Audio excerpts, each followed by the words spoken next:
Cette conférence va maintenant être enregistrée.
Bonjour à tous. Je pense qu'on peut attendre quelques minutes de plus jusqu'à que les autres arrivent.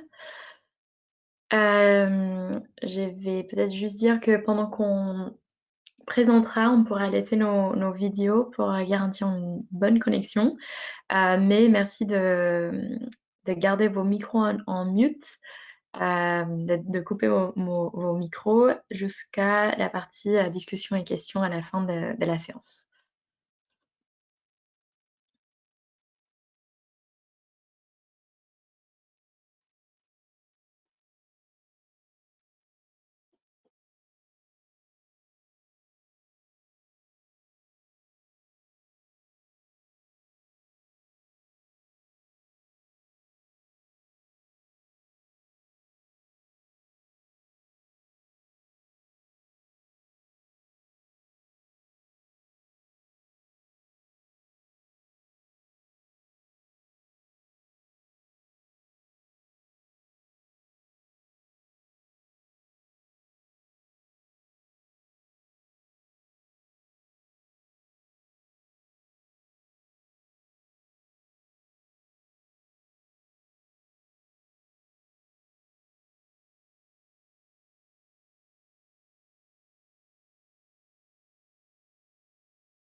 Bonjour à tous, Cédric Borel, directeur de l'IFPEB. N'hésitez pas à faire le tour de table en vous présentant dans le chat juste votre nom, prénom et votre fonction pour on ait au moins un tout petit tour de table virtuel pour un peu de chaleur humaine via chat, voilà, si c'est possible.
Bon, je pense qu'on peut commencer. Bonjour à tous. Merci d'être présents avec nous.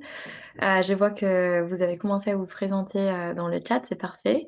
Pour démarrer la petite présentation sur le championnat de France des économies d'énergie pour le climat, je vais passer la parole à Cédric. Juste quelques petits rappels. Merci de couper vos micros pendant la séance.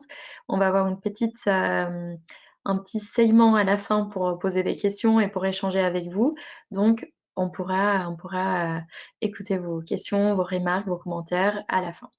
Merci beaucoup. Oui, bonjour à tous. Cédric Borel, donc directeur de l'Institut français pour la performance du bâtiment, qui co-organise le championnat de France des économies d'énergie pour le climat en 2021. Et je vais vous dire d'où vient cela et dans quelle actualité ça s'inscrit. Donc, c'est le successeur pour l'année 2020 à 2030 du concours CUBE 2020. Donc, CUBE 2020, vous voyez, il y avait une énorme séance de brainstorming à faire pour imaginer qu'il fallait changer de nom pour tout ça. Et le concours CUBE 2020 était un concours d'économie d'énergie entre bâtiments tertiaires exclusivement. Et donc, on y a rajouté d'autres modalités qui vont vous être présentées tout à l'heure, pour les voitures notamment, pour voilà, d'autres modalités. Et finalement, il y a une histoire qu'on préfère raconter parce que c'est une histoire que beaucoup de gens cubistes, donc de gens qui ont participé avec leurs bâtiments dans les éditions précédentes, c'est une histoire qu'ils nous ont racontée tous. C'est-à-dire qu'ils étaient tous dans leur bâtiment au sein des collectivités, en collaboration parfois avec du privé ou avec d'autres institutionnels. On avait la collectivité qui travaillait avec la Poste, la Postimo, où ils se connaissaient. Et il y avait donc des porosités dans le monde à la fois institutionnel et à la fois des collectivités locales et des regroupements qu'on souhaitait faire certaines villes de collaboration pour savoir comment on affrontait tous le sujet de la transition énergétique dans le parc tertiaire. Et donc, finalement, avec un championnat de France, c'est un nouveau mot pour dire qu'on est dans une compétition sympathique pour faire des économies d'énergie dans le sens du climat. Et c'est ce nouveau mot qui va nous emporter. Ce championnat de France a un petit côté interville, vous vous en doutez. Mais à quoi ça sert? À quoi ça sert? On s'inscrit dans une actualité réglementaire importante, mais cette actualité réglementaire collecte et sanctuarise un petit peu notre préférence collective. Notre préférence collective, c'est qu'il va falloir lutter contre le réchauffement climatique, faire des économies d'énergie, très simplement, pour le dire, et que je peux faire le pari qu'en tant qu'institutionnel, votre empreinte est fortement constituée en termes de carbone sur votre empreinte directe est fortement constituée de déplacements et de bâtiments. Votre empreinte CO2 va être divisée entre les deux. Et donc, pour ce qui est des bâtiments, on a un objectif parfaitement clair, c'est-à-dire que pour réaliser dans le parc existant notre stratégie nationale bas carbone, on est sur un élan qui est codé par le décret tertiaire, donc le dispositif éco-énergie tertiaire, qui nous met sur une trajectoire de faire moins 40% en économie d'énergie d'ici à 2030. 2030, 10 ans de gestion bâtimentaire, 10 ans d'histoire bâtimentaire à écrire, c'est quelque chose, un défi à relever.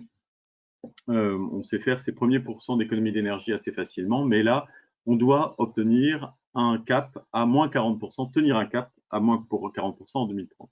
Sur les flottes automobiles, il y a aussi des objectifs très, très importants qui sont alors pas directement codés dans une réglementation ad hoc, mais il y a bien une modification profonde de toute la taxonomie et de l'ensemble des émissions de gaz à effet de serre liées aux flottes automobiles. Voilà les deux histoires qu'on souhaite écrire avec vous au sein de ce championnat de France. Et deux histoires qui vont passer par le plus important, c'est que cette transition énergétique n'est pas faite que d'investissement. L'investissement, c'est important, mais si vous prenez un ensemble bâtimentaire classique et que vous souhaitez faire 40% en 2030 et vous imaginez que que vous êtes à 500 euros par mètre carré d'investissement pour obtenir les moins 40% en 2030, 500 euros par mètre carré, par 100 000 mètres carrés de bâtiments que vous utilisez, on est sur 50 millions d'euros, grosso modo, à dépenser.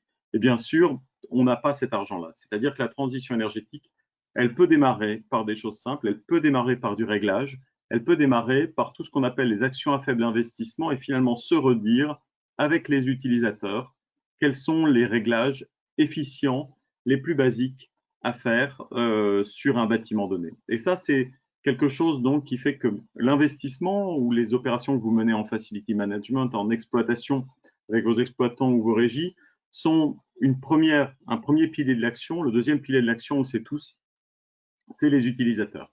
Et on peut commencer avec les utilisateurs dans les optimisations à plus faible investissement ou à aucun investissement, au plus faible investissement.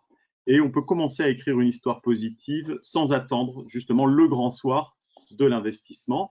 J'espère que le plan de relance nous donnera quelques moyens pour faire en termes de parcs existants. En tout cas, c'est bien codé en termes de travaux. En tout cas, il y a aussi une histoire de manière horizontale qui peut démarrer dans l'intégralité de vos bâtiments. C'est l'histoire que vous pouvez écrire entre les exploitants et les utilisateurs. Et il en est de même pour les voitures, puisque l'usage, parce qu'un véhicule hybride rechargeable non rechargé consomme à peu près 2 fois plus qu'un véhicule optimisé qui fonctionne bien. Donc il y a un vrai sujet qui est aussi pour les parcs de voitures et en fait finalement par l'ensemble des utilisateurs de ce qui consomme de l'énergie, de comprendre le sens de l'histoire et de faire de leur mieux de leur côté, tandis que vous faites de votre mieux du côté de l'investissement et du côté d'un management professionnalisé de votre flotte automobile ou de vos bâtiments. Donc voilà un peu le sens de l'histoire qu'on souhaite imprimer. Cette méthode qui vous est proposée vient de très loin, puisque ce sont des gestionnaires de parcs qui nous ont demandé de créer cette animation pour avoir un effet justement de coup de poing, enfin de projet d'un an, de projet agressif sur les économies d'énergie pour essayer de vraiment sortir toutes les économies à faible investissement le plus vite possible dans l'ensemble des parcs ou des flottes automobiles. Voilà un peu l'histoire qu'on raconte avec vous. Je vais laisser la parole à mes collègues. On adore le petit côté interville que ça peut mettre au sujet parce que si vous souhaitez intéresser l'ensemble de vos utilisateurs et toutes les populations que vous hébergez dans cette croisière ou cette croisade contre le réchauffement climatique, eh bien, quelque chose d'amusant vaut mieux que tout le pathos qu'on entend sur le réchauffement climatique ou le vocabulaire du devoir. Donc, c'est un cadre. Prenez ça comme un élan, un cadre pour faire la transition énergétique. Je laisse mes collègues prendre la suite. C'est Marine, je pense. Bonjour à tous, donc je suis Marine Girard. Pour ceux qui ne me connaissent pas, je suis chargée donc, de projet à l'IFPEB, et notamment, je travaille notamment sur le projet des flottes automobiles dont je vous parlerai un petit peu plus tard, et sur le championnat de France.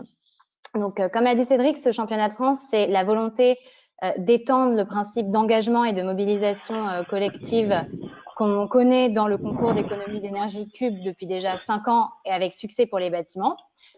Donc, la nouveauté en 2021, c'est une mobilisation massive des collectivités et des entreprises et cette volonté d'étendre le principe à un nouveau secteur, celui de la mobilité, et ce, afin de couvrir les 2 secteurs qui ensemble représentent la majorité des émissions de CO2 des organisations. Dans un seul but finalement, c'est de contribuer à atteindre et surtout à atteindre plus vite nos objectifs à 2030. Le principe reste le même, à la fois pour les bâtiments comme pour les flottes, c'est-à-dire être vecteur de transmission de nouvelles pratiques, permettre de mieux comprendre ensemble quelles sont les actions de transition énergétique à mener et amener une promesse positive grâce au rassemblement pour le climat, en mobilisant l'ensemble des utilisateurs, notamment sur les éco-gestes et sur les réglages. Et donc, comme pour chaque championnat, on a plusieurs disciplines. Donc, Amanda, je te laisse passer à la slide suivante. Voilà, donc la première discipline dont on va vous parler tout de suite, c'est la nouvelle modalité du concours Cube, donc dans le bâtiment, qui démarrera au mois de juillet de l'année prochaine. Le concours entre flottes automobiles, qui est ouvert aux collectivités, aux entreprises et aux administrations et qui démarrera donc au printemps de l'année prochaine. Et on a également une version du Cube dans les bâtiments scolaires, le Cube scolaire, mais dont les inscriptions sont déjà clôturées et qui démarrera donc au mois de septembre l'année prochaine.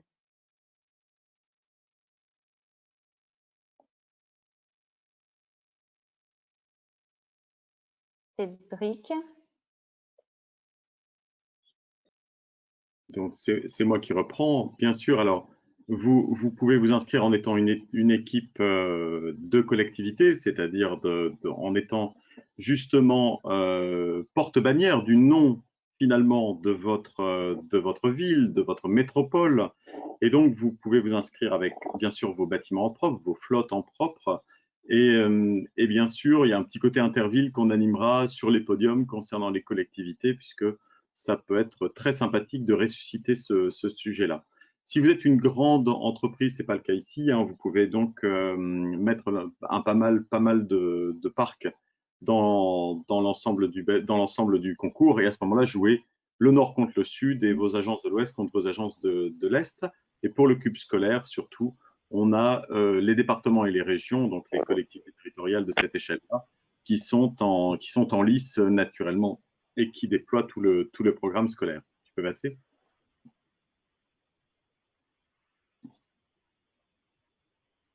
Prochaine slide. Oui, continue. Alors, justement, il y a un petit côté, dans le petit côté Interville, pour le coup, il y a quelque chose qui est à jouer. Il y a pas mal de… En fait, historiquement, on a pas mal de bâtiments dans le concours Cube qui se sont dit on aimerait bien se rencontrer, éventuellement se rencontrer. Et quand la lumière était allumée et que la collectivité jouait à Cube, on a eu beaucoup de rencontres au sein de la mairie de Toulouse, à Angers, il y a eu des rencontres à Bordeaux, à Rennes, à Nantes, et dans lequel la collectivité ouvrait ses portes pour les gens qui pratiquaient l'efficacité énergétique sur les bâtiments. Et donc, créer des équipes locales, finalement, ça a émergé du terrain comme un souhait des participants à ce championnat, à se voir, à échanger leurs bonnes pratiques. Et puis, pareil, il y a un petit côté maillot, maillot de la ville et maillot de la métropole pour s'engager. Et donc, on vous propose la même chose. Ceux d'entre vous qui entrent en propre avec des bâtiments, avec des voitures dans ce championnat de France et dans les différentes catégories qu'a expliqué Marine, vous êtes aussi en capacité justement d'interpeller d'autres acteurs au titre de votre plan climat, d'autres acteurs qui souhaiteraient s'engager avec soit leur flotte de voitures, soit leurs bâtiments, et vous rejoignent dans des collaborations fructueuses. Elles sont nées du terrain auparavant, on a pu les coordonner un peu dans le passé sur quelques plaques dans lesquelles il y avait des gros souhaits de collaboration. Et en fait, que ce soit sur le décret tertiaire ou que ce soit sur les flottes automobiles, il y a un vrai besoin de collaboration entre les faiseurs de cette transition au quotidien. Et quand on embarque les utilisateurs et qu'on généralise en fait l'objectif, il y a un vrai besoin de partager sur les méthodes d'engagement pour engager toutes les troupes dans ce mouvement positif. Donc, vous pouvez élargir au-delà de si vous le souhaitez, au-delà de vos propres équipes. Vous pouvez aussi élargir aux gros institutionnels ou aux grands employeurs de tertiaire local. Certains l'ont fait dans le passé en utilisant le concours pour rassembler autour d'eux et donner une impulsion significative, mais surtout une plateforme de collaboration pour les gens qui souhaitaient avancer sur leur progrès. Voilà.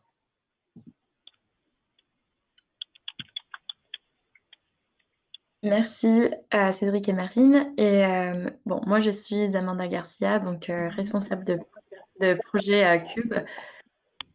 Je pense qu'il y a un micro qui n'est pas coupé. Merci à tous de couper au micro. Alors, donc, comme mes collègues ont évoqué, vous pouvez rejoindre le championnat des économies d'énergie pour le climat en participant à Cube, donc avec vos bâtiments tertiaires. C'est le même concours Cube 2020, mais voilà, on a enlevé le 2020 parce que voilà, pour des raisons évidentes cette année. Donc, en participant à Cube, vous participez pour 1 an contre d'autres bâtiments privés et publics pour essayer d'atteindre les plus grandes économies d'énergie et de CO2. Bien sûr, c'est de la concurrence amicale. On va surtout partager vos expériences, vos bonnes idées, bonnes actions, bonnes initiatives entre tous. Donc l'idée, c'est de travailler ensemble, de mobiliser vos équipes, de mobiliser vos collaborateurs, vos occupants, vos agents sur site pour les sensibiliser sur les enjeux environnementaux et énergétiques, et notamment sur l'impact que peut avoir leurs usages et leur comportement dans un site donné. Ensuite, travailler avec eux pendant toute l'année, donc mobiliser vos agents pendant toute l'année pour essayer de mettre en œuvre des pistes d'amélioration pour réduire cette consommation, pour atténuer votre consommation, pour arriver à des solutions ensemble. Et cette mobilisation, ces actions que vous pouvez mettre en œuvre pendant l'année sont peu coûteuses et peuvent remporter des très grandes économies d'énergie, de CO2, mais aussi financières, bien sûr. L'idée de Cube est vraiment de travailler sur ce volet usage, donc sur le 3e pilier de l'efficacité énergétique.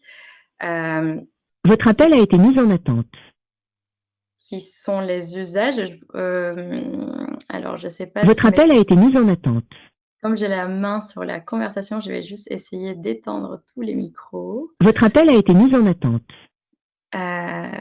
Alors, excusez-moi, je coupe le son, ça marche. Alors, je reviens à la slide. Donc, je disais, donc, le but de Cube est de travailler sur le troisième pilier de l'efficacité énergétique, qui est donc les usages, mais aussi de travailler à améliorer légèrement la gestion technique du bâtiment, tout en s'amusant. Donc, c'est vraiment le but de Cube, c'est de travailler avec tous, à mobiliser, engager vos utilisateurs, vos agents sur site, donc vos cas, et voilà, de penser, de brainstormer à des idées, des actions à mettre en œuvre pour réduire votre consommation. Pendant l'année de Cube, il y a des animations, des communications, de l'événementiel de notre part pour vous aider à maintenir la motivation de vos équipes. Donc, il y aura des événements de lancement, des réunions entre équipes, des remises des prix. Et vous aurez également accès à un espace candidat dédié, bien sûr, pour suivre le progrès des performances de votre parc, de votre bâtiment qui participe, vos bâtiments qui participent. Pour parler des dates et des formules d'inscription, la prochaine édition de Cube démarre en juillet 2021. Les inscriptions seront ouvertes à partir du mois prochain, donc à partir de janvier 2021. L'idée étant de vous laisser 6 mois pour vous mobiliser, pour mobiliser vos équipes, pour arbitrer entre quels bâtiments de votre parc, lesquels peuvent participer dans le concours, lesquels pourront être suivis, et aussi de sélectionner la formule d'inscription qui correspond le mieux à votre parc. Donc, les inscriptions se font en ligne ou à travers le site web, avec nous par mail. Les frais d'inscription sont de 950 € hors taxe par bâtiment par an, ou vous pouvez vous inscrire d'ores et déjà pour 3 ans directement, donc 950 € hors taxe par bâtiment par an x 3. Et vous aurez accès à 3 saisons de Cube directement, donc vous aurez accès aux animations, aux communications annuelles et bien sûr à la participation à 3 remises des prix directement. Donc je passe la parole à ma collègue Marine sur les flottes. Merci. Donc, comme vous l'a dit Cédric, nous avons également eu la demande de gestionnaires de parcs automobiles d'essayer d'étudier la possibilité de transposer ce principe qui fonctionnait avec les bâtiments pour les flottes automobiles. Et c'est comme ça qu'est né donc C-Cube. Donc C-Cube, ça veut dire Challenge des conducteurs pour le climat. Et donc, on est vraiment sur le principe de Cube, c'est-à-dire que la transition, on le sait, ce sont des investissements, mais ce n'est pas suffisant et surtout, ce n'est pas suffisamment rapide. Donc, on va mobiliser les utilisateurs et donc travailler sur ce troisième pilier de la transition énergétique. À la fois, ce qui est important, c'est les mobiliser sur les comportements, donc notamment l'éco-conduite, mais c'est surtout emporter leur adhésion au principe même de changement, car il y aura des évolutions importantes dans les années à venir, puisqu'on a des nouvelles réglementations qui vont s'appliquer aux flottes pour réduire leurs émissions de CO2, notamment réglementation WLTP. Et donc, des changements de car policy, de plus en plus de partage de véhicules et également des évolutions des packages mobilité avec, dans certains cas, des personnes qui n'auront plus de véhicules dans leur package collaborateur. Donc, ce sont des changements qui vont être importants et donc C-Cube se propose d'être un programme d'accompagnement au changement pour les gestionnaires de flotte. C'est donc le premier concours de baisse des émissions de CO2 entre les organisations. Tout comme Cube, il peut aussi y avoir des petits challenges internes donc, à l'entreprise. Et donc, on reste sur ce principe d'une compétition par équipe. Donc, dans ce cas, les bâtiments sont remplacés par des équipes de 25 conducteurs.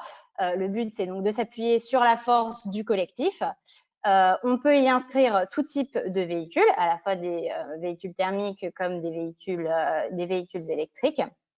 Et le but, c'est de s'améliorer soi-même. Donc, comment ça fonctionne ? on va comparer les performances agrégées de ces 25 conducteurs sur les 6 mois de concours, puisque dans cette modalité flotte, le concours va durer 6 mois.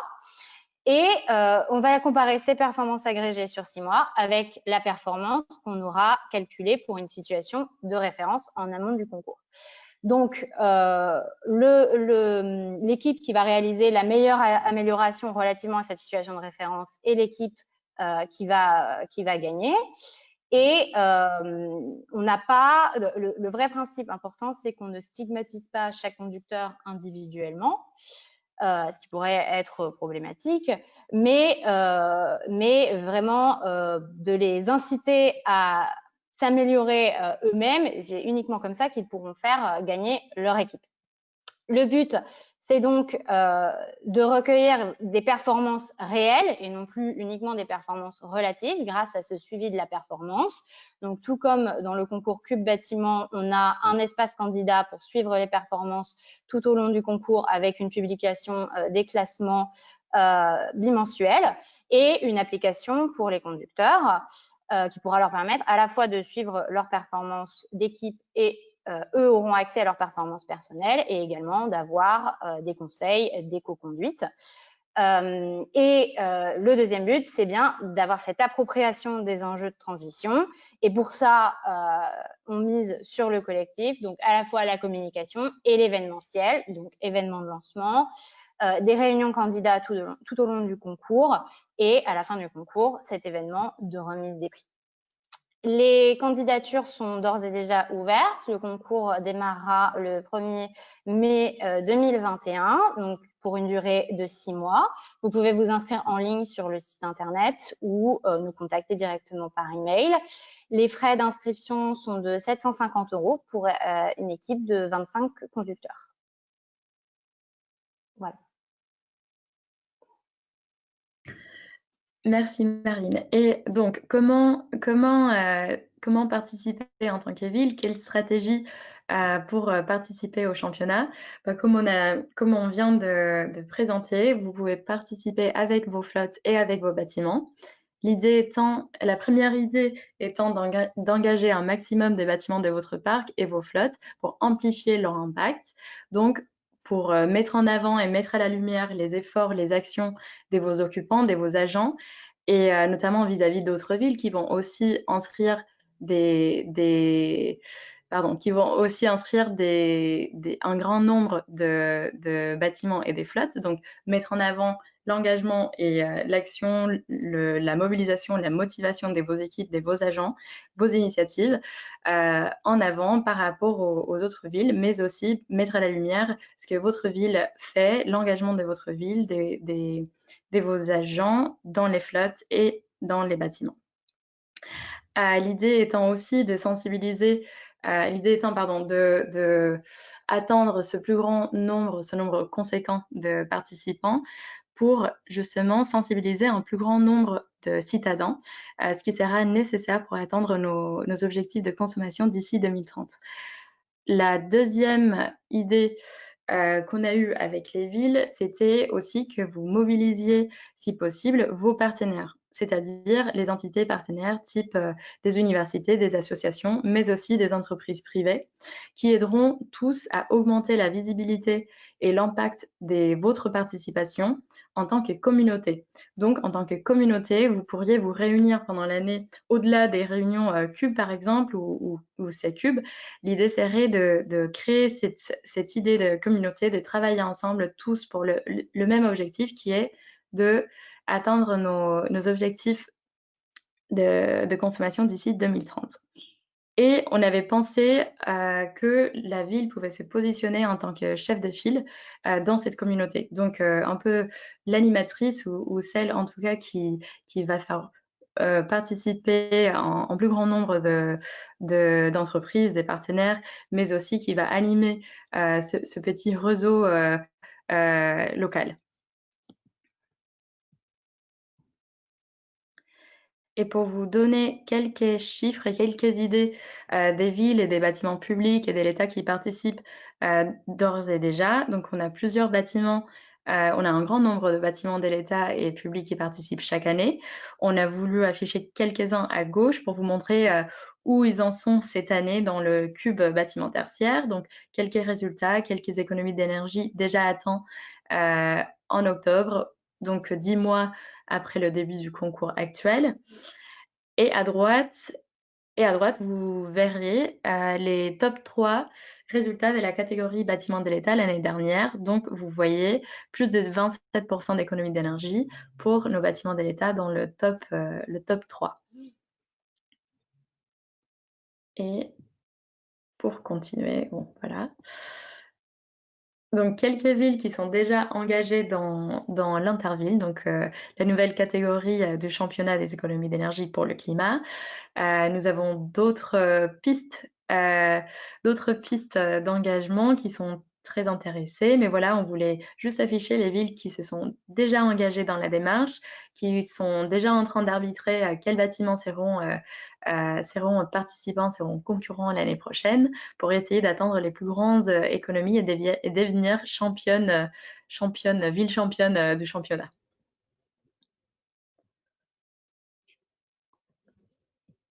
Et maintenant, je pense qu'on peut passer aux questions et aux discussions. Nous souhaitons discuter avec vous si possible.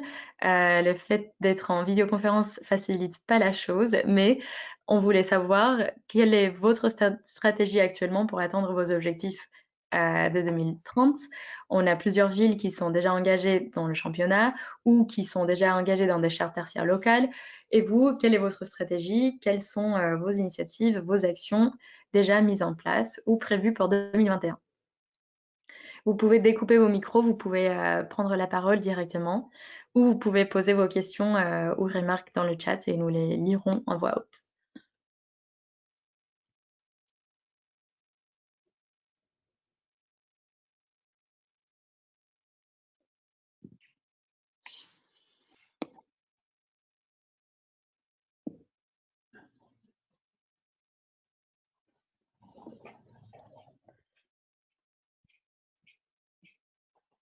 Bon,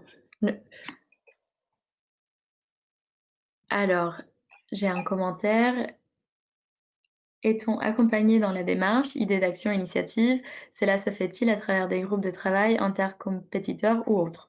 Alors oui, vous êtes accompagné pendant la démarche. Nous, on va, pour les bâtiments comme pour les flottes, il va y avoir un accompagnement de la part de l'IFPEB.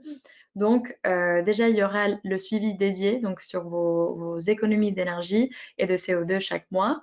Vous recevrez un classement, vous recevrez vos progrès directement dans votre espace candidat, mais aussi dans des publications mensuelles ou bimensuelles sur C-Cube pour les flottes.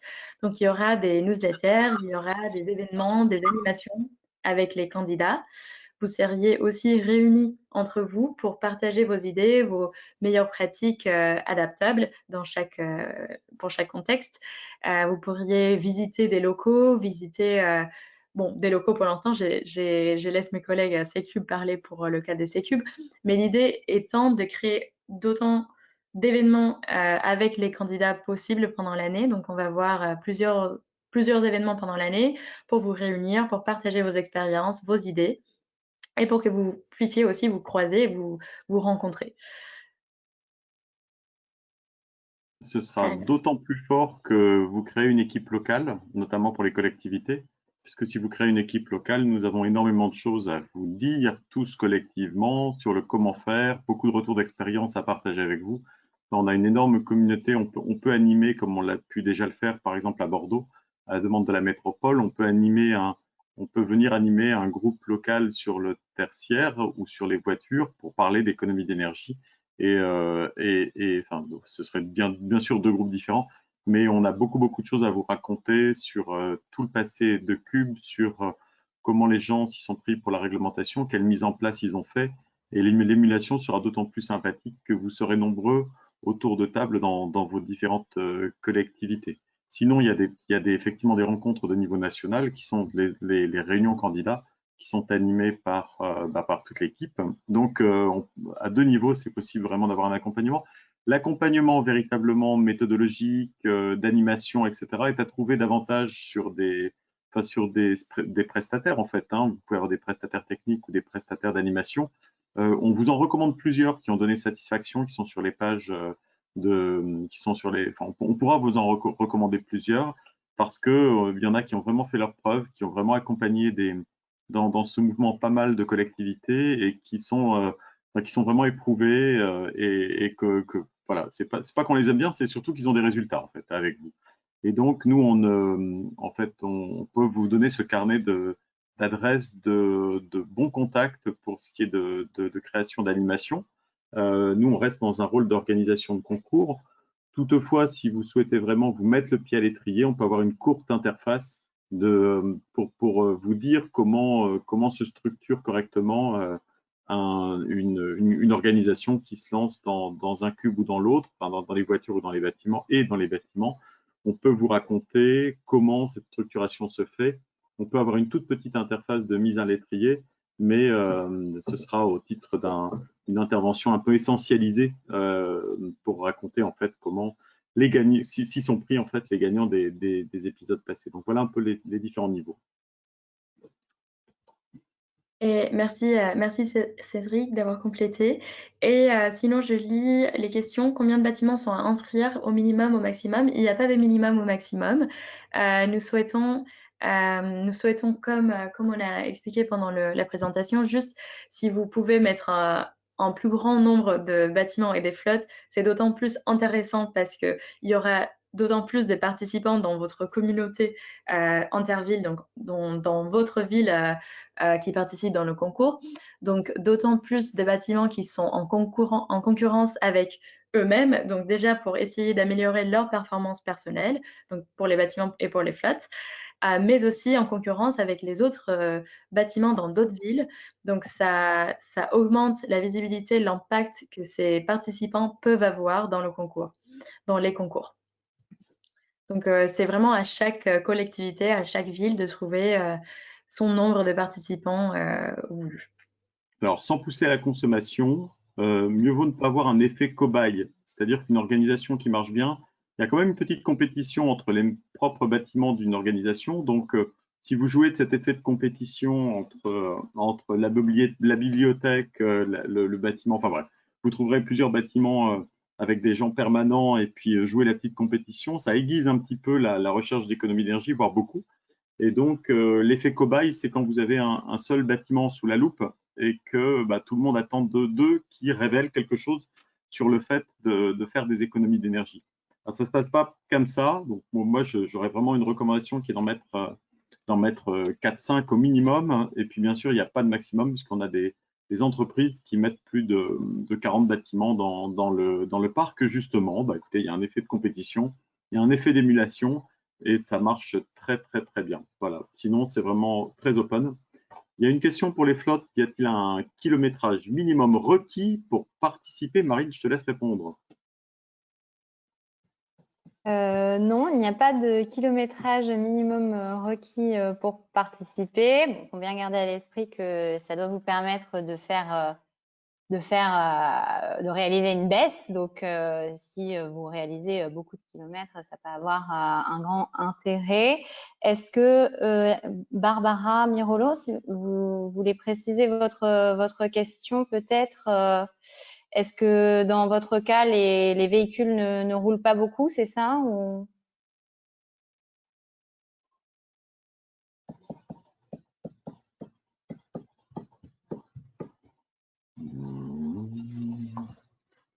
En tout cas, pas de minimum de kilométrage, ni de minimum. Comme il n'y a pas de minimum de bâtiment, il n'y a pas non plus de minimum de nombre d'équipes. Donc, vous pouvez mettre une équipe. Voilà, même si on cherche également à éviter cet effet stigmatisation. Alors, les 25 participants à une grappe, la grappe, c'est ce qui est effectivement le nombre requis de véhicules pour rentrer dans la grappe. Et ça, on pourra vous en reparler si vous souhaitez vraiment regarder ça de près. L'idée, c'est effectivement de trouver, les gens font soit une unité géographique, parce qu'il y a un pôle d'activité avec 25 véhicules, ou alors une unité de métier, parce que vous avez 25 commerciaux qui rentrent dans l'affaire. Si vous avez Et sinon, en fait, vous choisissez les 25 participants, par l'enjeu qu'ils ont de transition énergétique. C'est-à-dire que, évidemment, s'ils roulent plus, c'est bien préférable. En revanche, s'il y a du carpooling, c'est-à-dire du partage, de l'autopartage, etc., la méthode de calcul est faite pour qu'on puisse justement faire des grappes dans lesquelles, s'il y a plusieurs conducteurs, il n'est pas grave que la voiture ait plusieurs conducteurs pour faire l'économie. Donc, c'est assez flexible. Dans les conversations de détail, pour avoir vraiment le détail de la composition de ces grappes de conducteurs, je vous invite on peut éventuellement avoir juste un échange en dehors de ce chat, mais c'est assez simple. Toutes les configurations sont possibles par métier, par pôle géographique, un peu les deux. Et puis même s'il y a un changement de véhicule entre-temps dans la grappe pour des raisons simplement de rotation de parc, eh bien, il y a une méthode en fait pour être résistant à ça. Il faut pas une grappe complètement stable. Enfin, si elle n'est pas complètement stable, on a un moyen justement d'objectiver au moins la performance tant que le véhicule a pas été changé. Donc, c'est très robuste. Le calcul est très robuste en termes de pourcentage d'économie relative à toute la vie normale d'un parc qui ne doit pas s'arrêter parce qu'on fait un concours. Exactement. Merci Cédric.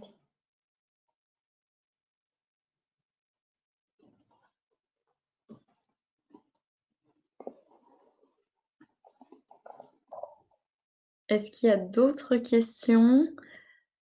N'hésitez pas à les poser en voix haute si vous voulez, à vive voix.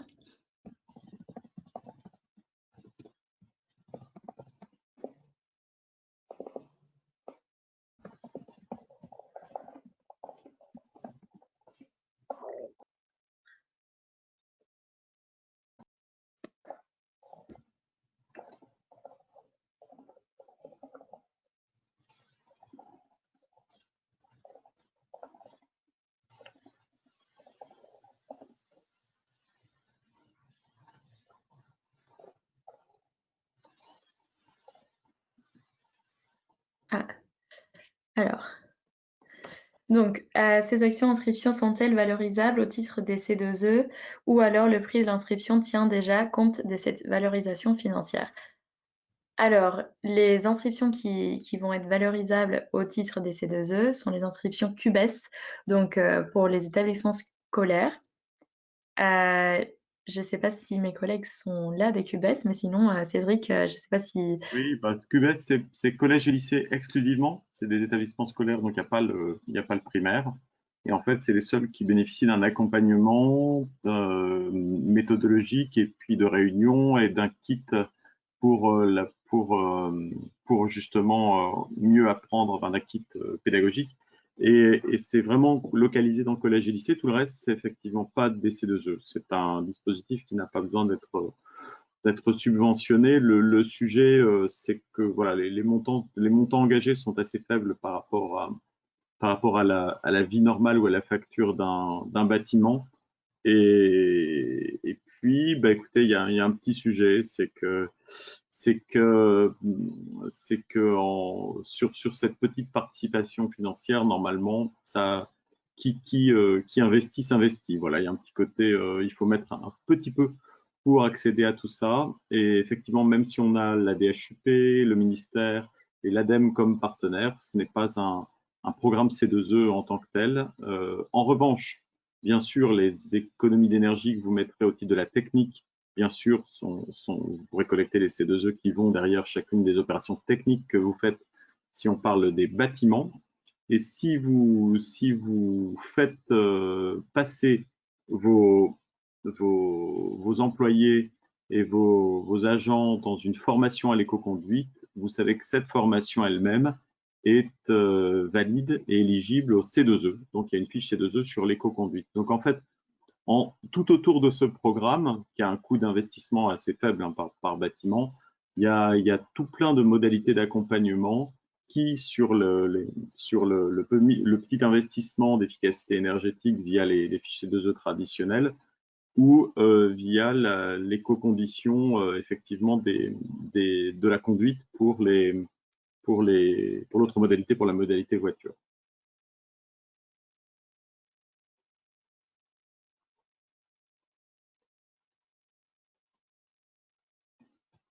Oui, volontiers, tu peux y répondre. Oui. Bon, pardon, façon de poser la question et d'y répondre en même temps. Oui, bonjour, Grégoire Sili chez Évidence avec Marie-Lou, on s'occupe avec les Cédric et toute son équipe de la partie communication. Autour de cette compétition, on avait déjà commencé un peu l'an dernier.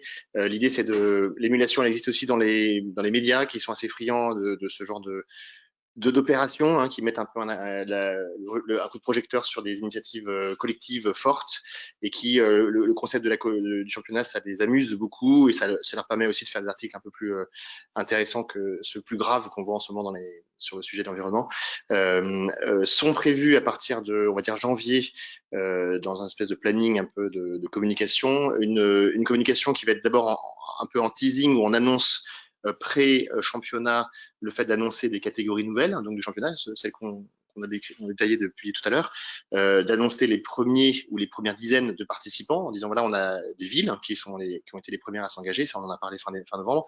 On va annoncer également d'autres villes, des grandes entreprises souvent qui sont déjà là depuis plusieurs années aussi dans le championnat, des campus. Je sais que Kedge est avec nous aujourd'hui, mais il y en a d'autres qui veulent aussi rentrer dans ce championnat. Et donc les flottes automobiles, évidemment, on en a parlé, très important. Et j'oublie encore les écoles et les universités. À chaque fois, on a des sortes de championnats ou des ligues différentes, mais qui permettent d'avoir des catégories cohérentes. Ça, on a déjà testé ça auprès des médias, notamment nationaux, hein, Radio Classique, l'Opinion, 20 minutes, le Parisien. Bref, tous ces médias-là sont preneurs de ces grandes histoires, déjà sur le championnat au global, mais aussi sont preneurs ensuite d'histoire, c'est-à-dire d'histoires concrètes. Chez vous, comment ça se passe ou comment ça va se passer si vous n'êtes pas encore inscrit ou c'est votre première année. L'histoire des hommes, des équipes derrière, même sur un bâtiment ou un ou deux bâtiments avec des choses très très concrètes, ça les intéresse énormément pour faire des reportages, pour citer un peu des exemples concrets dans la travers toute la France et ensuite remonter au cas global dans le cadre du championnat avec ces différentes ligues. Janvier, donc d'ici janvier-février, on annonce un peu ces grands les nouveautés, hein, les inscrits, les différentes catégories. À partir de mars-avril, au moment d'annoncer les résultats du championnat 2019, on pourra en faire encore plus grands événements en annonçant cette fois-ci le line-up un peu des participants qui concourront au début du championnat. Et ensuite, le début du championnat lui-même, c'est juin, fin juin, et donc on aura l'occasion, pareil, de reprendre la parole dans les médias à ce moment-là pour dire ça y est, c'est lancé. Et puis c'est un lancement, une sorte de compte à rebours en fait pour le début du concours, mais aussi plus globalement pour les 10 ans qui restent avant 2030 pour atteindre l'objectif final. Donc cette année va être vraiment une année qui va être très scrutée parce que le championnat a plusieurs catégories, il devient beaucoup plus visible qu'avant, et aussi parce que très symboliquement, ça y est, le compte à rebours est lancé pour les 10 ans qui viennent pour arriver à l'objectif final.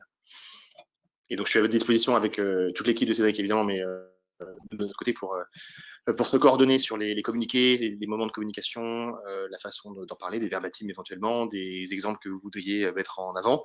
Et puis évidemment, inversement, les médias eux-mêmes sont demandeurs d'interviews, de cas concrets, de retours d'expérience s'il y en a. Et on adore pouvoir leur donner des noms, des gens qui sont prêts à parler. L'an dernier, c'était avec Orange de mémoire, et cette année, on adorerait qu'il y en ait 10, 20, 30, voilà, autant qu'il faut, parce que les médias sont nombreux à demander ça, et encore plus nombreux que les médias locaux ou régionaux vont être intéressés aussi par les démarches. Donc ça va foisonner. Donc on vous attend avec impatience. Oui, on a eu France 3 à Rennes, on a eu pas mal de choses, et puis il y a la presse régionale aussi qui est très intéressée par le challenge. Écoutez, je vous propose de clôturer cette édition-là. On fait une édition dans 10 minutes maintenant pour les entreprises, en deuxième partie, c'est ça? On se laisse une petite pause, Amanda. En tout cas, merci à tous pour avoir participé à cette première réunion pour vous informer de cette nouvelle modalité, de ce chapeau, de ce championnat, de cette interville. Ravi de vous avoir parmi nous. Orange, heureusement, n'est pas dans les mêmes catégories que vous, donc vous avez vraiment des chances de gagner. Voilà, ça c'est dit. Et en tout cas, ils seront ravis d'être dans vos équipes de ville. Vous avez forcément un bâtiment Orange pas très très loin. Et ce seront des bons alliés au moment de vous raconter ce qu'ils font sur leur parc. En tout cas, c'est assez exemplaire, mais je suis sûr que vous aussi, vous n'êtes pas en reste d'action d'efficacité énergétique. Je vous dis à très très bientôt, et Amanda, je te laisse le mot de la fin. Très bien. On est un petit peu en retard pour commencer la deuxième séance, mais je vois qu'il y a toujours quelques personnes qui nous rejoignent, donc peut-être qu'on peut attendre 1 ou 2 minutes. La prochaine séance sera surtout sur les entreprises et les flottes dans le championnat de France. Donc, la première séance était plus axée ville et comment participer en tant que ville dans le championnat. Et là, on va parler des entreprises avec vos bâtiments, avec vos flottes, entreprises et universités dans le championnat. Donc, il est 21. Alors, oui, joyeuses fêtes à tous de la première séance qui nous quitte. Joyeuses fêtes et à très bientôt. Je conseille qu'on commence directement, Cédric, si ça te Déjà? va. D'accord. Oui, comme ça, on ne perd pas ceux qui sont arrivés à l'heure pour la deuxième séance. Voilà, je laisse cette slide et je pense qu'on peut démarrer. D'accord, très bien. Bah, écoutez, donc je refais l'introduction pour ceux qui étaient déjà. Donc, en fait, on est sur une reformulation de ce que vous connaissiez comme étant notre concours Cube 2020, le concours d'économie d'énergie donc sur les bâtiments tertiaires, hein, qui a justement permis à beaucoup de progresser dans la décennie qui vient de passer. Et bien sûr, il fallait qu'on fasse un énorme brainstorming pour lui trouver un nouveau nom pour affronter la nouvelle décennie 2020-2030, hein, qui est beaucoup plus intéressante. Donc, le Cube 2020 ne s'appelle plus que Cube, voilà, très simplement. Et avec son petit frère, le C-Cube, le Challenge des conducteurs pour le climat, ça forme le championnat d'économie d'énergie pour le climat. Voilà, ça c'est la formule chapeau dans lequel, si vous participez à ce championnat, vous avez deux catégories, et vous avez trois catégories si vous êtes des bâtiments scolaires, mais vous avez plusieurs catégories et plusieurs disciplines pour vous illustrer. Et ces disciplines, mine de rien, constituent 80% des émissions de gaz à effet de serre d'une organisation tertiaire. Une organisation tertiaire, c'est bon an, mal an, des bâtiments et des véhicules. Et c'est vraiment dans son périmètre direct, en tout cas de gaz à effet de serre, ça va être tout à fait significatif. Entre ces deux concours, vous avez une grande partie de l'empreinte carbone d'une organisation tertiaire. Alors pourquoi un championnat de France? Simplement pour embarquer et pour adresser et pour engager l'ensemble des utilisateurs de vos bâtiments, de vos véhicules, de vos flottes. C'est le plus important, c'est-à-dire que on va s'appuyer sur une collaboration profonde, mais surtout sur le fait qu'on va montrer à toute la population que vous avez derrière le volant des voitures ou dans les bâtiments qui le vivent au quotidien, vous allez leur montrer le sens de l'histoire et vous allez construire avec eux une compréhension partagée de tous les progrès qui doivent être faits collectivement pour nos sujets de neutralité carbone et de transition énergétique. Et ce collectif est très, très important. On sait tous qu'un bâtiment, même fortement technologique, qu'on confie à des utilisateurs, peut ne pas du tout être au rendez-vous des économies d'énergie souhaitées, ou voire même qu'un véhicule, un hybride rechargeable non rechargé, c'est une catastrophe environnementale, c'est une consommation tout à fait significative. Donc en fait, la transition énergétique, ce n'est pas qu'une question d'investissement, c'est aussi une question de compréhension par l'ensemble de vos collègues, par un effet social que vous allez avoir avec l'ensemble de vos parties prenantes et il faut bien montrer le sens de l'histoire. Et même, ça peut commencer par là, parce qu'on a bien vu que sur les bâtiments ou sur les véhicules, quand on lève le pied ou quand on contrôle justement et qu'on fait un management du bâtiment qui est bien revu à l'aune du bon usage, on peut faire véritablement les premières marches de l'efficacité énergétique qui sont les plus faciles à obtenir. Et on peut cranter dans tout ce qu'on appelle les actions à faible investissement, on peut cranter les premières marches de l'efficacité énergétique. Nous pensons qu'effectivement, la moitié du chemin du fameux décret tertiaire, en tout cas dans les bâtiments, les moins 40% en 2030, peut être faite suivant cette modalité-là. Et en ce faisant, vous allez aller beaucoup plus loin dans la compréhension du bâtiment, vous allez avoir une saine émulation, et pour engager l'ensemble des parties prenantes à bien réfléchir dans une action importante, coup de poing, d'un an sur finalement le recablage des usages et une meilleure interpénétration avec la maintenance pour un nouveau usage raisonné du bâtiment, il n'y a pas mieux qu'un système de championnat, qu'un système d'émulation sympathique pour réussir à entraîner tout le monde. Donc voilà un peu le pari que nous faisons sur cette première marche de la transition énergétique, qu'elle soit participative, qu'elle soit préparatrice d'une compréhension de votre parc, de votre flotte, etc., qu'elle montre le sens de l'histoire à la population, que vous hébergez, vos collègues, et qu'ensuite, derrière ça, vous ayez une vraie, vous puissiez cranter des choses plus importantes qui arriveront bien sûr dans le cours de la décennie qui vient. Donc cette première marche, elle est disponible à tous. On souhaite que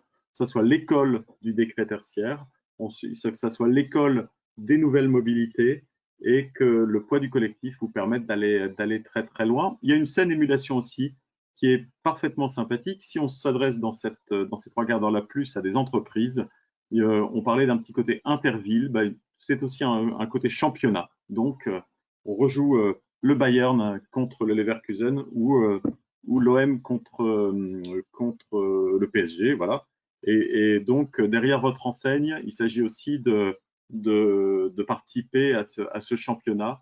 Le mot championnat est donc devenu un chapeau pour la décennie 2020-2030. Et puis, on pense qu'il est bien plus compréhensible. Vous serez tous très heureux de participer à ce championnat. Je laisse mes collègues développer les modalités justement de participation au championnat. En tout cas, merci d'être là.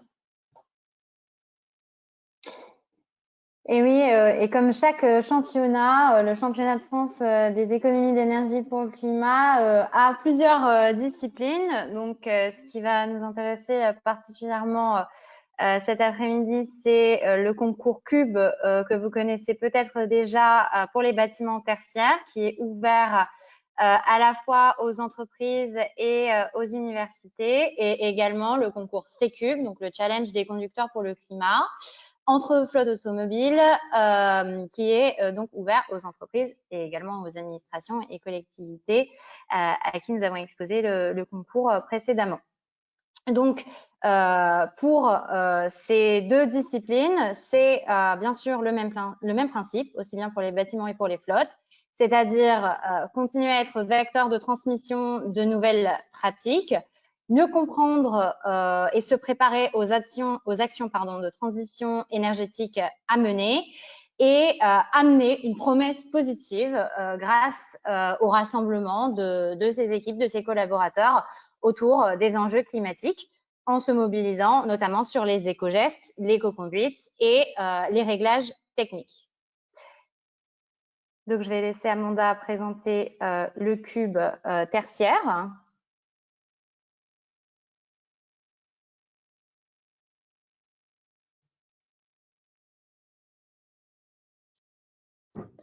Merci Marine et Cédric. Donc Amanda Garcia, responsable de Cube donc pour les bâtiments tertiaires.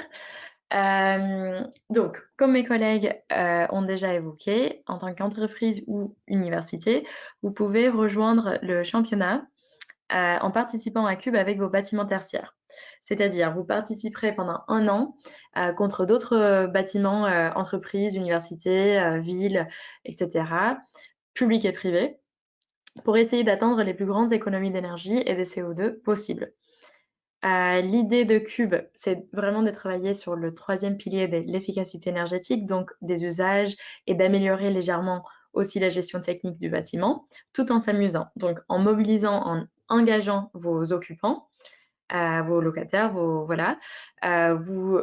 allez engager vos occupants pour essayer de sensibiliser le plus grand nombre possible sur les enjeux environnementaux et énergétiques, et notamment sur l'impact que leurs usages et leurs comportements dans l'espace peuvent avoir sur la consommation globale du bâtiment.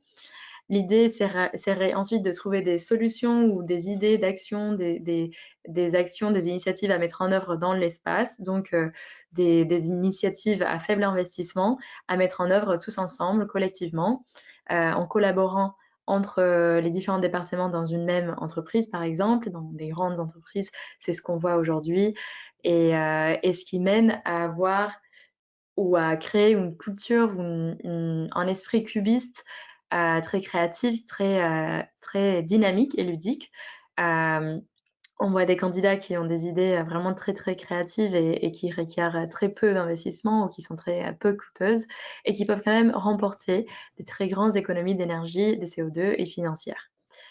Pendant toute l'année Cube, il y a des animations et des communications de notre part, des événements qui sont organisés avec les candidats, avec vous tout au long de l'année, à la fin de l'année, une grande cérémonie de remise des prix par exemple, pour vous remettre les prix symboliques Cube. Donc, pour encore mettre en avant vos initiatives et vos stratégies cubistes. Et vous avez également un suivi dédié en ligne, donc un accès à un espace candidat en ligne où vous pouvez suivre la performance de votre bâtiment et l'amélioration chaque mois. Pour participer à Cube l'année prochaine, donc la prochaine édition commencera en juillet 2021. Les inscriptions seront ouvertes à partir de janvier 2021. L'idée étant de vous laisser le temps, donc 6 mois, pour mobiliser vos équipes en interne, arbitrer entre quels bâtiments pourront participer l'année prochaine, faire le choix, la sélection en interne des bâtiments qui font partie de votre parc et qui seront les nouveaux candidats Cube l'année prochaine. Et aussi de vous laisser le temps de sélectionner la formule qui convient le mieux, donc soit une formule d'inscription sur 1 an, 950 € hors taxe par bâtiment par an, soit une formule d'inscription sur 3 ans, donc vous auriez accès à 3 années de Cube directement, donc il n'y aurait pas besoin de resoumettre vos données historiques, vos données de consommation historiques seront passées automatiquement automatiquement en fait. Et du coup, il n'y aura pas à récolter ces données encore une fois, mais aussi vous auriez accès aux 3 années d'animation, 3 années d'animation de communication de notre part et aussi accès à la remise des prix à la fin de chaque année, donc 3 remises des prix, avec notre parrain du concours qui est Nicolas Hulot. Alors, donc quelques résultats des candidats actuels et quelques noms des candidats actuels qui participent cette année. On a plus de 250 participants en 2019-2020. Le concours actuel est en train de clôturer. On finira en décembre 2020. On aura les derniers résultats d'ici février 2021 et notre remise des prix en mars 2021. Jusqu'à présent, on a eu des résultats assez impressionnants, bien sûr cette année très exceptionnelle. Vous trouverez en bas les résultats du top 3 dans le dernier classement prévisionnel donc d'octobre, et vous auriez vous pourriez voir, il y a plus de 36% d'économie d'énergie déjà en octobre. Ça rejoint les résultats époustouflants qu'on a eu l'année dernière et on a des grands espoirs pour les résultats de cette année. On voit déjà que ce sera aussi impressionnant. Pour vous donner encore quelques chiffres concernant l'expérience cubiste, après 5 ans de Cube, on a vu que les candidats atteignent en moyenne 12,2% d'économie d'énergie en moyenne. Donc à travers les améliorations techniques, mais aussi et surtout avec les usages, donc en travaillant avec les utilisateurs, avec les occupants, en créant une dynamique, un esprit cubiste et un vrai travail de collaboration collective. On peut atteindre des grandes économies beaucoup plus élevées que les 12%, mais voilà, avec 12% en moyenne. Je continue. Ah, et j'arrive sur les flottes. Je laisse Marine continuer. Ensuite, je pense qu'on se regroupera à la fin. Merci beaucoup, Amanda. Donc, voilà, pour cette idée derrière le concours Cube pour les flottes automobiles, c'est que, fort de l'expérience et des résultats qu'on a eu dans le bâtiment, plusieurs entreprises nous ont demandé si c'était possible d'étudier une transposition du principe aux flottes. Donc, c'est ce qu'on a fait et c'est comme ça qu'est né C-Cube, qui signifie donc Challenge des conducteurs pour le climat. Le principe est le même que pour le bâtiment, c'est-à-dire que les investissements, c'est important pour réaliser la transition énergétique, mais ce n'est pas suffisant et pas suffisamment rapide. Ce qui va être important, c'est de mobiliser les utilisateurs, donc ce travail sur le troisième pilier de la transition énergétique, mais et également donc ce travail sur les comportements et d'emporter l'adhésion au principe même de changement. Notamment donc pour les flottes automobiles, on a des nouvelles réglementations importantes pour la baisse des émissions de CO2 qui vont s'appliquer au parc, qui arrivent d'ores et déjà et qui vont augmenter année après année, donc notamment les dispositions de la loi WLTP. Et avec ça, donc on va voir, voilà, c'est préparer en fait les mentalités aux évolutions de car policy, de plus en plus de partage de véhicules et les changements, les évolutions également des packages mobilité des collaborateurs. Voilà, donc C-Cube se propose d'être un programme d'accompagnement au changement pour les gestionnaires de flotte. C'est donc le premier concours de réduction d'émissions de CO2 et de conduite responsable inter-entreprise. Il y a aussi des challenges intra-entreprises qui peuvent être faits comme ça a été fait dans le passé en interne, comme ça a été fait dans le passé avec Cube.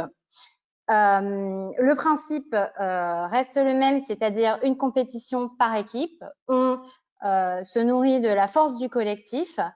Les bâtiments deviennent ici des équipes de 25 conducteurs.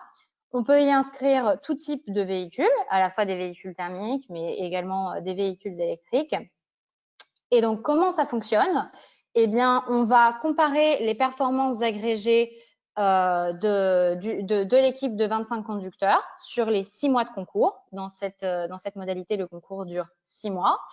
Avec les performances de cette même équipe dans une situation de référence. Et l'équipe qui va gagner, c'est celle qui réalise la meilleure amélioration relativement à cette situation de référence.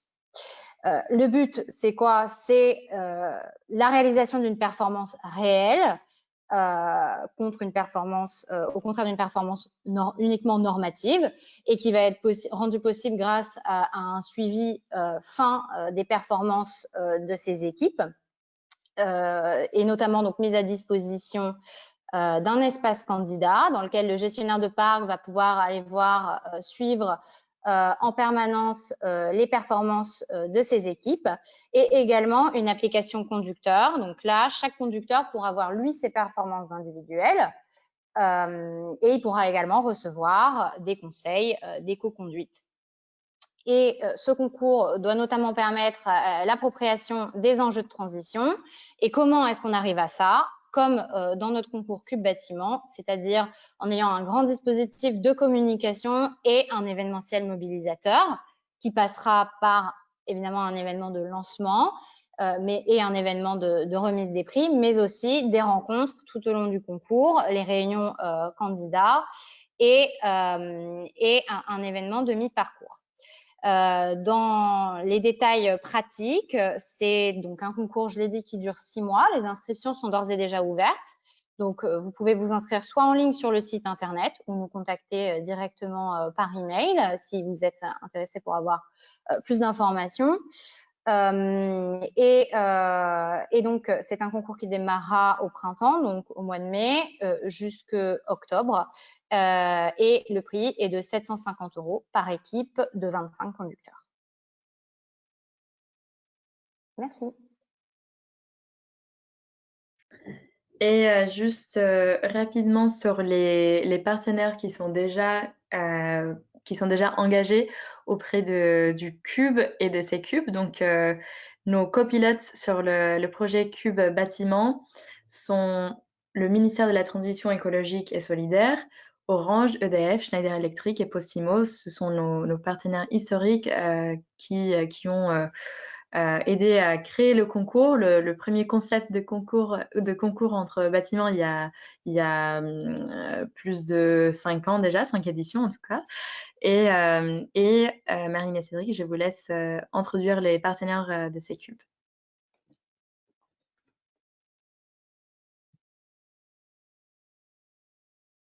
Oui.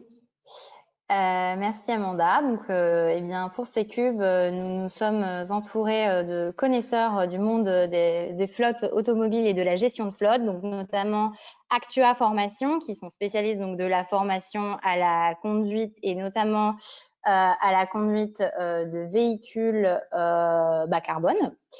Et Solucar et GAC Technologies qui sont spécialistes donc, de la gestion de flotte.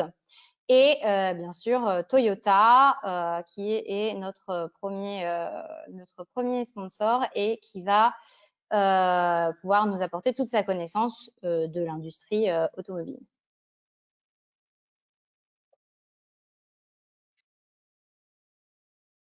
Et maintenant, on peut passer aux questions et discussions.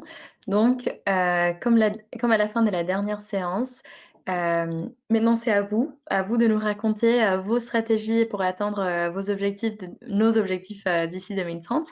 Quelles stratégies ont déjà été mises en œuvre? Quelles stratégies sont prévues pour les prochaines années? N'hésitez pas à nous raconter un peu vos meilleures pratiques, bonnes pratiques, pour nous inspirer tous. Et aussi, si vous avez des questions sur les concours qu'on a présentés, n'hésitez pas à écrire vos questions dans le chat ou à nous les poser en vive voix. N'hésitez pas à découper vos micros pour ce faire. Merci.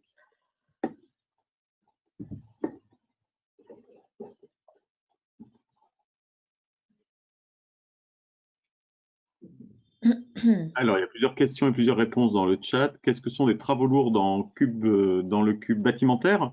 Les travaux lourds dans le cube bâtimentaire, c'est des travaux qui vont perturber l'occupation. C'est-à-dire dans lequel on va avoir une vraie perturbation d'occupation. C'est-à-dire qu'on ne va pas avoir un bâtiment qui est à plein régime.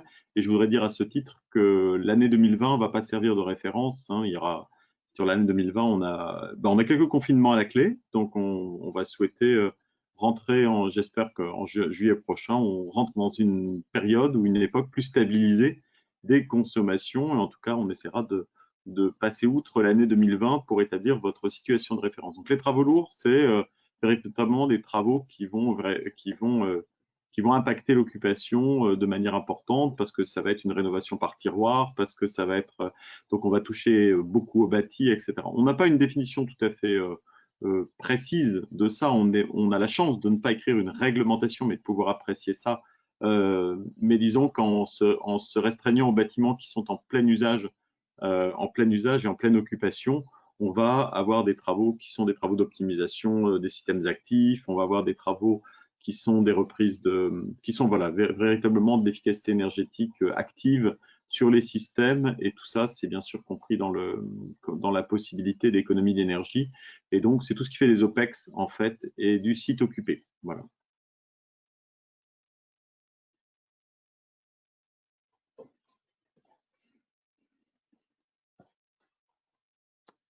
Ben justement, donc, c'est pas les gros travaux du plan de relance, là, pour le coup.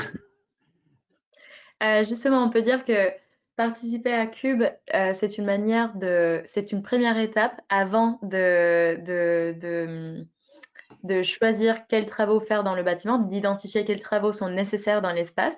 L'idée des cubes, donc, c'est de mobiliser les utilisateurs et travailler avec pour ajuster les comportements, ajuster les consommations, mais aussi d'identifier ce qui va et ce qui ne va pas dans le bâtiment. Donc, en termes de consommation, ce qui peut s'améliorer encore, d'optimiser les équipements, la gestion technique actuelle avant d'identifier quels sont les prochains pas à prendre, quelles sont les prochaines étapes nécessaires pour vraiment arriver à l'efficacité énergétique souhaitée, enfin, optimisée. Ça ne vous exonère pas des audits et du rétro-commissioning fait avec des AMO du cru et avec des professionnels, avec des spécialistes. Mais il y a bien une manière de revoir l'utilisation du bâtiment avec les utilisateurs et avec la connivence des services techniques et ensemble de décider de nouveaux réglages que personne ne sait décider sans l'autre, en fait. L'utilisateur ne sait pas les décider puisqu'il n'est pas à la manette et il vient travailler là tous les jours. Et les exploitants, parfois, ne les proposent pas parce qu'ils pensent que c'est une perturbation de l'utilisation. Alors que quand on se met tous autour de la table, on imagine bien plus que ce que peuvent les deux tout seuls. Donc, si effectivement vous avez s'il y a la grande maîtrise d'ouvrage à venir, tant mieux. On espère que vous maîtriserez correctement l'ensemble des usages en sortie des grands événements de maîtrise d'ouvrage. Et bien sûr, en fait, Cube est là pour faire cette première marche d'efficacité énergétique partout. hein, sur l'ensemble, de manière horizontale sur l'ensemble de votre parc. Vous pouvez cranter une action à faible investissement avec des utilisateurs. D'ailleurs, c'est vraiment l'essence même du début de la progression sur le dispositif éco-énergie tertiaire et de cranter cette première marche d'efficacité énergétique d'ici 2030. Alors, la marge devra être accompagnée de quelques investissements, parce que 40% est quand même un objectif qui n'est pas accessible dans tous les bâtiments, il ne sera pas accessible sans investissement. En tout cas, avec les 12% d'économie d'énergie obtenus de manière annuelle dans Cube, c'est une première marche importante, et pas mal de gens qui ont fait Cube nous disent qu'ils n'ont pas eu le temps de mettre en place l'intégralité de la liste des actions à faible investissement. Donc parfois ils se réinscrivent, parfois ils nous disent que le dernier jour seulement, ils ont mis en place la dernière mesure d'efficacité énergétique dont ils espéraient beaucoup. Eh bien, finalement, leur mission est accomplie, puisqu'ils ont tout fait, même si ce n'est pas vu dans leur classement ou dans les courbes. Pour ce qui est de cette progression, elles peuvent être faites de manière horizontale sur l'intégralité du parc. Vous pouvez lancer des actions à faible investissement. Bien sûr, la grande maîtrise d'ouvrage viendra complémenter le tout.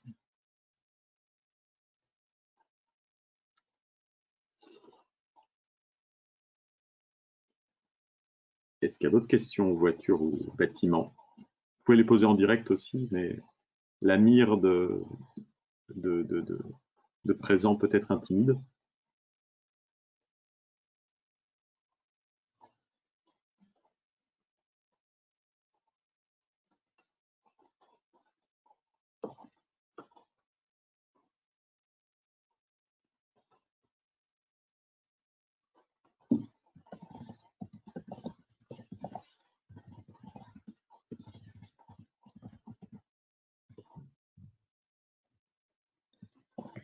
Sinon, on a entendu, je pense que c'était pendant la deuxième séance, maintenant peut-être que je les mélange, mais on a vu que Orange a dit plusieurs bâtiments, cela génère une émulation dans les équipes interservices, interrégions, cela rentabilise l'effort de communication interne et optimise la sensibilisation des utilisateurs. Je lis juste en voix haute parce que je pense que ça montre l'engagement déjà d'un partenaire historique, mais aussi une idée que j'espère on a pu bien transmettre pendant la présentation. Si vous voulez vous engager, si vous voulez plus d'informations sur ces cubes, sur Cube bâtiment, Cube de cours du coup. N'hésitez pas à être en contact avec nous directement. Je laisse nos contacts pour les dernières minutes. Si vous avez des questions, si vous avez des remarques, des commentaires, n'hésitez pas. Pour rappel, le prochain Cube bâtiment commence en juillet 2021. Les inscriptions ouvrent en janvier 2021. C-Cube s'élance en mai 2021 et dure 6 mois. Donc, c'est un petit calendrier un peu différent que Cube Bâtiment. Voilà, n'hésitez pas à... Maintenant, on peut faire une petite passe sur la communication, Grégoire, peut-être, oui. Sur la communication. Oui, tout à fait. Merci Cédric et bonjour à tous ceux qui n'étaient pas encore là tout à l'heure. L'objectif de ce concours, c'est aussi de faire parler de l'initiative et même des initiatives locales, privées, même dans les plus petites, fonctionnent bien auprès des médias. On a eu l'occasion de tester le sujet en novembre avec l'inscription des villes, qui était une chose nouvelle, en tout cas le fait qu'il y ait des villes en masse qui s'inscrivent en masse. Et l'an dernier, on avait également participé à la communication de la cérémonie et de la promotion précédente. C'est un sujet qui fonctionne auprès des médias, alors que ce soit nationaux, locaux, économiques, environnement ou société, pour une bonne et une simple raison, c'est que c'est une des rares grandes initiatives collectives qui fonctionne, qui est mesurable, qui a des résultats et souvent qui a aussi des actions très concrètes que chacun peut faire dans son entreprise, dans sa flotte, dans ses bâtiments publics, ou même chez soi d'ailleurs. Le but, c'est de transférer un peu les pratiques de l'un à l'autre. Les médias aiment ça, ont déjà un peu mordu l'hameçon et ils vont, dans les prochaines semaines, être plutôt réceptifs à plusieurs moments de communication. On va continuer à annoncer avant le démarrage du championnat officiel qui sera en juin prochain, a annoncé les différentes catégories, les différents premiers, les pionniers, ceux qui s'inscrivent les premiers. Alors évidemment, dans la catégorie entreprise, c'est une catégorie qui est historique, donc vous êtes déjà bien connus, les entreprises des gens, des médias qui connaissent ce concours, mais c'est pas inutile de le rappeler, de dire qu'il y a beaucoup de monde, il y a des entreprises prestigieuses, il y a beaucoup de bâtiments qui sont inscrits, et on va également annoncer, et ce sera l'occasion à chaque fois de revenir sur les différentes catégories, mais on va annoncer d'autres inscriptions de campus, d'universités, de nouvelles villes d'ailleurs. Bref, tout ça, l'idée c'est de faire parler un peu du championnat avant qu'il démarre. On aura un autre moment de communication qui sera vraiment la cérémonie de la promotion 2019 autour de mars-avril. Et enfin, au moment du démarrage, ce sera aussi un grand moment de communication puisqu'on aura des liens intéressés par ce kick-off, entre guillemets, du championnat, qui correspond également un peu au kick-off des 10 ans à venir. On a 10 ans pour atteindre les objectifs 2030. Encore une fois, quand la petite actualité rejoint la grande, c'est quelque chose qui affectionne beaucoup les médias. Que faire sinon vous demander, de nous contacter, alors l'équipe, toute l'équipe de l'IFPEB évidemment, mais aussi ça peut être nous en direct si vous avez besoin de coordonner des actions de communication ou inversement d'être dans les actions qui vont venir pour être cité, pour avoir des verbatim, des exemples, des bâtiments, tout ce qu'on peut montrer aux médias, c'est parfait. Les médias locaux ou nationaux ont besoin de chair pour écrire, pour montrer que ça se passe chez Orange, chez EDF, chez Schneider, à Paris, à Lyon, etc. Ils ont besoin de montrer des choses concrètes, d'interviewer des personnes. Donc, n'hésitez pas à nous faire signe pour être dans la liste répertoriée des bons speakers, des actions à communiquer. Voilà. On vous laisse nos emails donc chez Evidence, qui est le cabinet de conseil en communication qui accompagnons le championnat. Et puis, évidemment, via l'équipe et toute l'équipe, c'est aussi facile. Donc, n'hésitez pas encore une fois et on vous attend nombreux. Et je te repasse ta parole, Cédric. Pour conclure, écoutez, merci à tous. Merci d'avoir été là.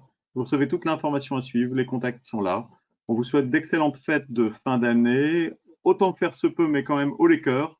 Et on vous donne rendez-vous rapidement pour, on l'espère, une année 2021 dans laquelle non seulement on relève tous la tête, mais en plus on est heureux de le faire. Et puis on s'amuse un petit peu avec l'efficacité énergétique parce que faut dire que c'est pas quand même un truc super fun. Donc amusons-nous, relevons la tête. Et repartons de l'avant l'année prochaine. C'est tout ce qu'on peut nous souhaiter. Au revoir à tous et merci en tout cas d'avoir été là. Merci à tous, merci beaucoup. Et n'hésitez pas, encore une fois, à nous écrire avec toutes vos questions, demandes, commentaires. Très bonne fête à tous.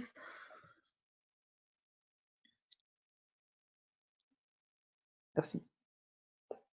Merci, au revoir. Merci. Merci beaucoup. Oui, et on vous transmettra les supports d'aujourd'hui. Donc, on vous transmettra ça rapidement.